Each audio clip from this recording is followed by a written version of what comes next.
Um dia o Rabi Eleazar estava sentado no portão de Lida, junto com o Rabi Abba e o Rabi Judá e o Rabi Yossi. Esse último disse: ouça, eu lhe contarei os pontos turísticos que vi esta manhã.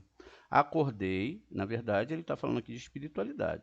Acordei cedo e vi um pássaro que voou 3 vezes e desceu uma vez, exclamando: vocês, anjos celestiais das esferas mais elevadas, nesse dia 3 capitães celestiais vão ser elevados a governar a terra. A gente sempre explica para vocês que lá no Terrilim 1, a palavra Bereshit, Deus criou 70 anjos das nações. Ou seja, dentro dessa divisão espiritual, essas nações, que são chamadas de desejos de recepção, existem 70 anjos. Esses 70 anjos, na verdade, assumiriam, durante essa história da humanidade, o poder. E aí o outro anjo seria destituído. Você vê isso muito claramente no livro de Daniel.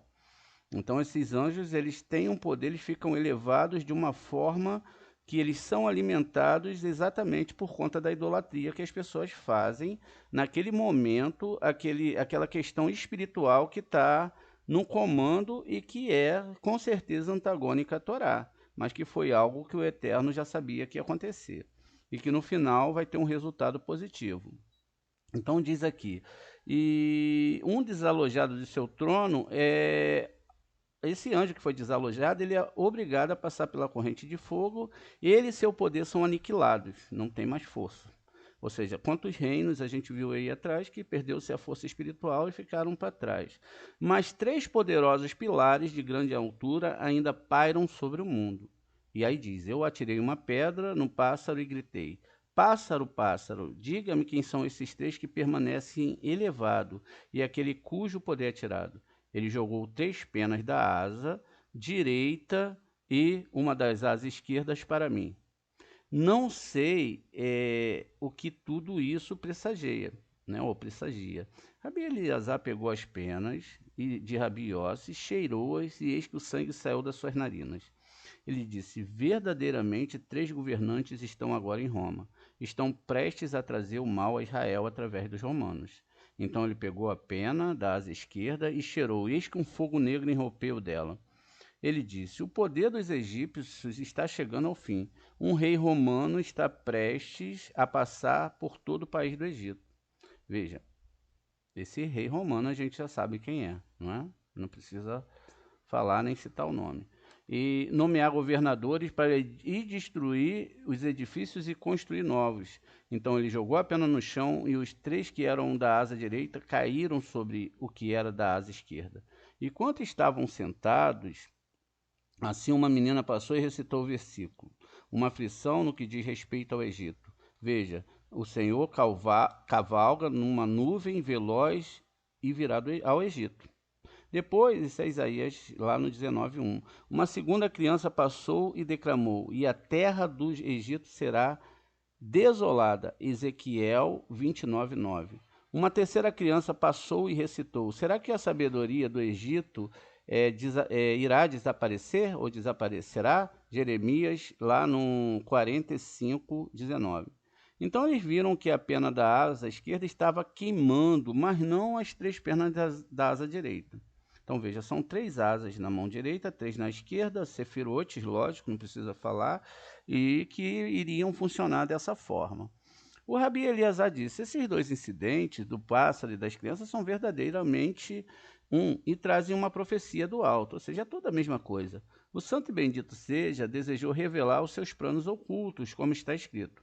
Veja, o Senhor não fará coisa alguma sem revelar o seu segredo aos seus servos, os profetas. Veja, toda vez que for acontecer alguma coisa muito no futuro, esses servos, os profetas, segundo Amós 3:7, eles vão saber.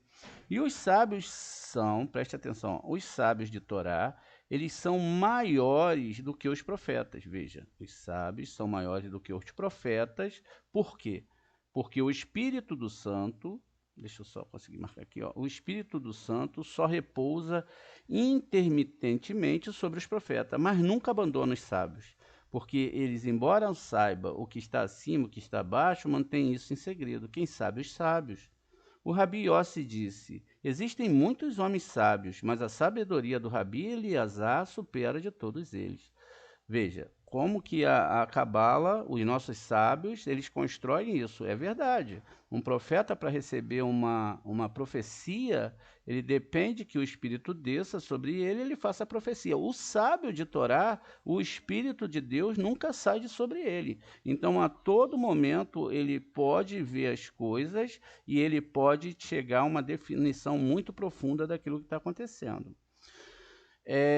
Muito bem, o Rabi Eleazar supera todos eles e o Rabi Abba diz, se não fosse pelos sábios, olha, se não fosse pelos sábios, os filhos do homem não entenderiam a Torá de Deus, os seus preceitos. O espírito do homem não seria diferenciado do espírito de animais.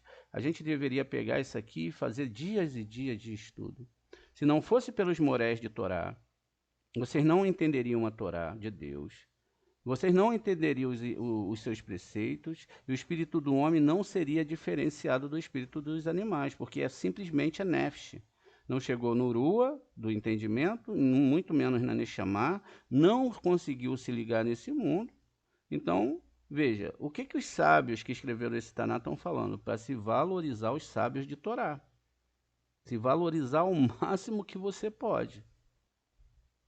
Então, é por isso que esse Zohar, ele é super importante. É por isso que os moréis são super importantes. É por isso que se vocês tiverem a Kadosh Baruch Hu, o Santo de Israel, um dia vocês vão se tornar moréis. Demora um pouco. Então veja, o Rabi Isaac disse, quando o santo está prestes a punir uma nação, ele primeiro pune seu representante celestial, como está escrito. O Senhor punirá o exército do céu nos céus e os reis da terra na terra. Veja, então ele primeiro vai punir esse anjo, isso é o Isaías lá no 24, 21, em que consiste a punição. Deve passar pela corrente de fogo, então seu poder desaparece. Imediatamente proclamado acima, e a proclamação ressoa em todos os céus até chegar ao ouvido daqueles que dominam neste mundo. Deles sai uma voz e percorre o mundo até chegar aos pássaros, às criancinhas e aos simplórios. Veja, então a gente tinha visto acima que Deus ele informa os sábios, ele pode também avisar os pássaros, a gente sabe que existem serufes dentro da Torá, e as criancinhas. O que acontece aqui? O que Deus está falando aqui é que nada não vai ficar informado e que tudo que vai acontecer aquilo é aquilo que a humanidade espelha. O primeiro império egípcio, que foi feito aí um baseamento em cima disso, foi o primeiro império que a Torá descreve, não é? É lógico que lá atrás, com Abraão, ela também descreveu isso, que esse império viria. Qual era a ideia? Era em si o império egípcio? Não. Era o egocentrismo que existia naquele período, com a força que os astros davam àquelas pessoas. Israel estava lá dentro e eles eram um país de escravos, não é? Os egípcios, se você pega a história deles, vai ver ali como tudo surgiu, houveram muitas guerras, etc. Mas, na verdade, o que está se falando ali é sobre a questão do ego e também do ego que cresceu dentro dessas pessoas que fizeram essa nação. Então, essa nação ela foi crescendo através de extrair das outras pessoas a sua liberdade, de extrair das outras pessoas o seu trabalho, de escravizar as pessoas. Ainda que existem relatos arqueológicos e históricos que essa questão da escravidão no Egito ela não é muito certa. Tinham pessoas que recebiam salários e recebiam um bom salário, né? Muito bem. Mas a questão que está sendo definida ali é em cima daquele império. Logo passou aquele império, surgiram outros impérios, né? O Seleucida, o Babilônico, todos esses impérios eles vieram trazer o quê? O que estava passando na cabeça do ser humano, o que passa na cabeça do ser humano? As descobertas que ele faz, aquilo que ele entende naquele momento da realidade que ele vive. E por incrível que pareça, essa realidade que foi entendida naquela época sentenciaram o fim de outras nações, ou seja, uma nação invadia a outra, colocava as suas ideias, os seus deuses, não é? E aí você pode perguntar como isso é inserido. Parem para pensar hoje. Nós temos uma sociedade A nossa língua é grega, tem muito da língua grega, algumas poucas palavras hebraicas. Então, nós somos sentenciados também a estarmos sobre muitas coisas do Egito. Muitas invenções, muitas criações, mas a verdade é essa, né? O A é igual ao Aleph e igual ao Alfa também. Enfim, assim o é. E veja, nós temos no dia de hoje uma tecnologia muito elevada, uma ciência muito elevada, mas ainda somos sentenciados, a grande maioria, inclusive de pessoas que são culturalmente elevadas, cientificamente elevadas, entendem muita coisa, mas sentenciada a todo ano fazer uma festa com Papai Noel. Fazer uma festa com um coelhinho que bota um ovo. E etc. Tudo aí que você pode ver que não corresponde com as questões da Torá.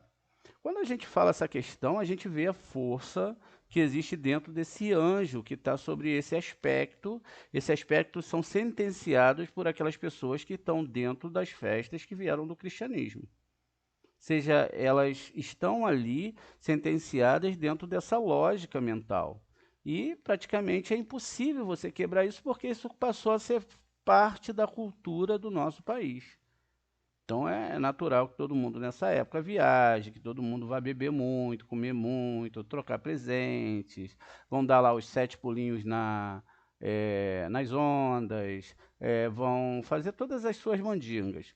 É lógico que a gente sabe também que o nosso calendário ele é lunisolar. Ele usa tanto a questão do Sol, mas ele usa principalmente a questão da Lua. Então ele não é somente, não é, solar. Mas existe um parâmetro, porque pelo menos eu, dentro desses 20 anos aí, ou sei lá, um pouco mais, um pouco menos, eu nunca vi nem Deus mandando ninguém comemorar nessa época o solstício e etc. Nunca foi falado isso, ainda que a Torá é um livro astronômico e também astrológico, possa-se dizer de passagem. Quando a gente olha para o livro de Daniel 7:25, não é? A gente vê lá que já estava configurado o que isso ia acontecer. Vamos ler aqui comigo. A gente já leu isso, mas como está dentro desse assunto, não é? Deus fala lá no início, ó, fiz os 2 luminares para controlar dia, meses e anos, são 2, não são um só. Então, é errado usar qualquer um desses 2. O Daniel 7:25 vai dizer o seguinte, ele diz aqui está Danilo, mas é Daniel. Veja só, aqui ele vai sentenciar o que vai acontecer no futuro. Quando ele diz que vai acontecer no futuro, ele está dizendo que isso já estava formatado para acontecer. Então, aqui, ó, vamos olhar aqui comigo.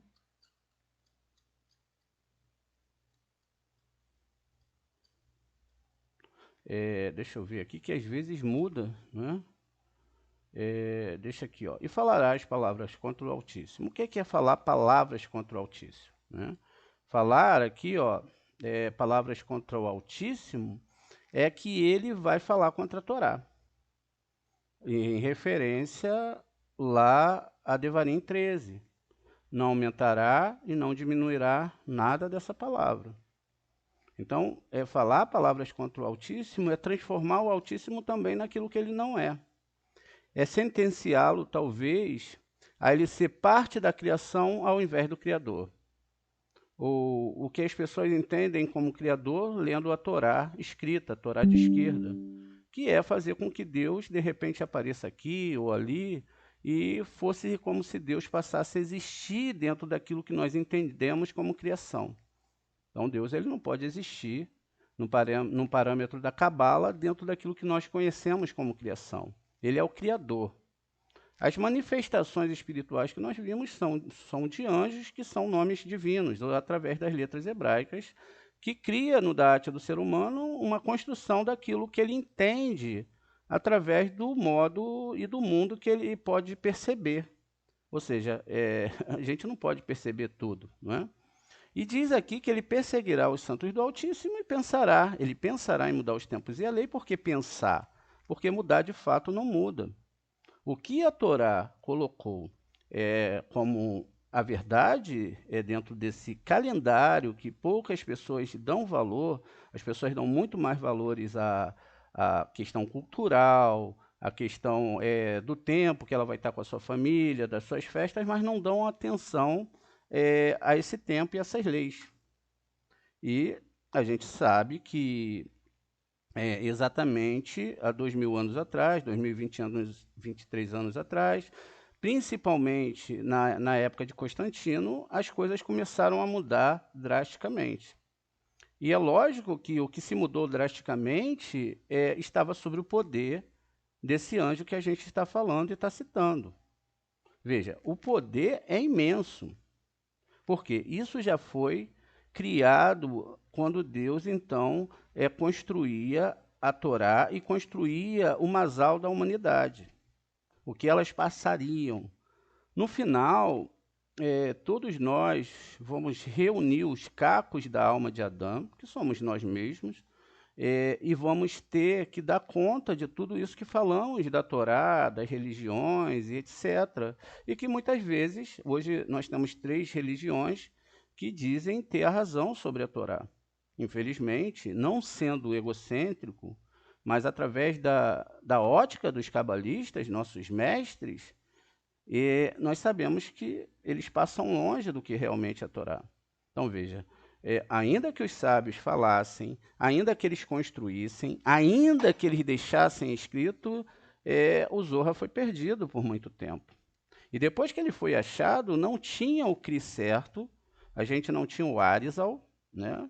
Não tinha um homem que tivesse um nível espiritual. Saiba-se de passagem que o Arizal, ele é Mashiach ben Yosef, ele abriu os canais, porque através da terceira era ele conseguiu abrir o entendimento de Kabbalah para todo mundo. Uma coisa que só existia dentro do judaísmo e grupos pequenos de judeus. Não era algo que era realmente falado abertamente. E aí depois tiveram muitos problemas, como Shimon Bar Kokhba, JC, o próprio Shabbatai Sevi, que chegou como o salvador do povo judeu, e usaram a Kabbalah de uma forma errada.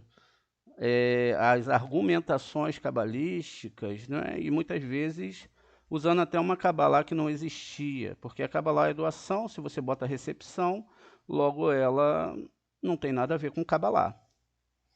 Então, quando o Ari vem, ele mesmo seleciona as pessoas a quem ele vai ensinar. E ele descarta muitos rabinos, porque ele tinha como ler a alma da pessoa. Na verdade, se ele sentisse um pouquinho de recepção na pessoa, ele já naquela época não podia ensinar Kabbalah. Inclusive, o próprio Ari é sentenciado à morte porque ensinou o Raí Vital algo que não era para ensinar naquele momento. Por isso que a Torá não é muito bem o que as pessoas pensam. Não é? Ela teve uma Torá antes da entrega ali no Monte Sinai, que tem que ser analisado muito profundamente. Depois, no Monte Sinai, o que perdurou até a vinda do Ari. Depois do Ari veio o Rabash, etc.